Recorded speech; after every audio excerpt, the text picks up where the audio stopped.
বিশেষ করে বলবো আপনারা যে যা পারবেন সাহায্য করবেন। আর অনেকের কাছে হয়তো টাকা না থাকতে পারে, তো ওরা অবশ্যই ভিডিওটাকে বেশি বেশি করে শেয়ার করবেন, যাতে এই দানশীল মানুষদের কাছে এই ভিডিওটা পৌঁছে যায়। হ্যালো বন্ধুরা, আজকে জোহরপুর চলে এসেছি। দেখতে পাচ্ছেন আমার পাশে কারিমুল হক, এর পাটা ভেঙে গেছে, সে খুব একটা ভারী কাজ করতে পারে না। গ্রামগঞ্জে এখন খুব বিরল মাটির বাড়ি দেখতে পাওয়া যায়, প্রায় সবারই পাকার বাড়ি হয়েছে, কিন্তু এই আর্থিক অনটনের জন্য নিজে কোনো কাজ করতে পারে না, পা একদম ভেঙে গেছে। পায়ে কিনা রড ঢুকানো আছে বর্তমানে। কীরকম কী হয়েছে আমি পুরো ডিটেলস এর কাছ থেকে জেনে নেব।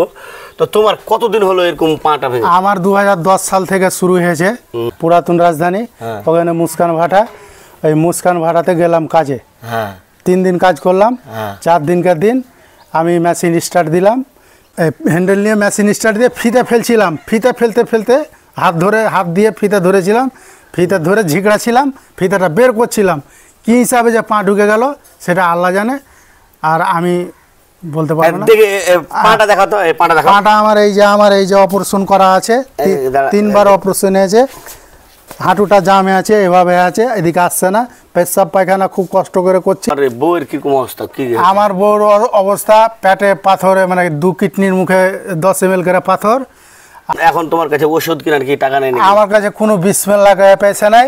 আমাকে যে, আমি গ্রামে ভিক্ষা করে খাই, আমাকে যে 10 টাকা দেয়, ওই 10 টাকায় আমি সংসারে খরচ করি, আর আমি সব ওষুধ খাই।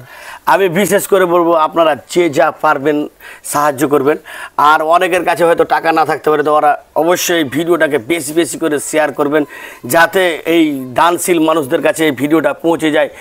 তার ফলে এই যে ভাইটা এখন পর্যন্ত চিকিৎসা করতে পারছে না। এখন আমার 1.5 মাসের ওষুধ লিখেছে 5,500 টাকা। ডাক্তার বলছে সব রিপোর্ট ধরা পড়ছে না, কিন্তু ওষুধ মৃত্যু অবধি তোমাকে খেতে হবে। প্রত্যেক 1.5 মাস অন্তর অন্তর 4,000-5,000 করে টাকা লাগছে। একটা ধরনের এমনিতে ওর পায়ে রড ঢুকানো আছে অলরেডি, তো ওই জন্যে ভারী কাজ করতে পারছে না। একটা মানুষের যদি সাহায্য সহযোগিতা না করি, তাহলে আমরা এই পৃথিবীতে বেঁচে থাকতে পারবো না। তো আজকে হয়তো ইনি হয়েছে, কালকে হয়তো আমি হতে পারি। এই দৃষ্টিভঙ্গি থেকে আমি আমার যথাসাধ্য করলাম। আমি নিজে 200 টাকা ওকে দিলাম ওর অসুবিধার জন্য। হ্যাঁ, আমাকে 200 টাকা দিয়েছে। হ্যাঁ, তো আপনারা যে যা পারবেন এই দিবেন। আমি ফোনপে নাম্বারটি যে স্ক্রিনে দেখতে পাচ্ছেন, এই ফোনপে নাম্বারে যে যা পারবেন সাধ্য মতন দিবেন। আর যারা না দিতে পারবেন, এই ভিডিওটাকে বেশি বেশি করে শেয়ার করবেন, যাতে এর এই বেটার চিকিৎসা হয়। এর নেক্সট টাইম যে এখন যে এত কষ্টের মধ্যে দিনটা কাটছে, এই কষ্টটা যেন দূর হয়।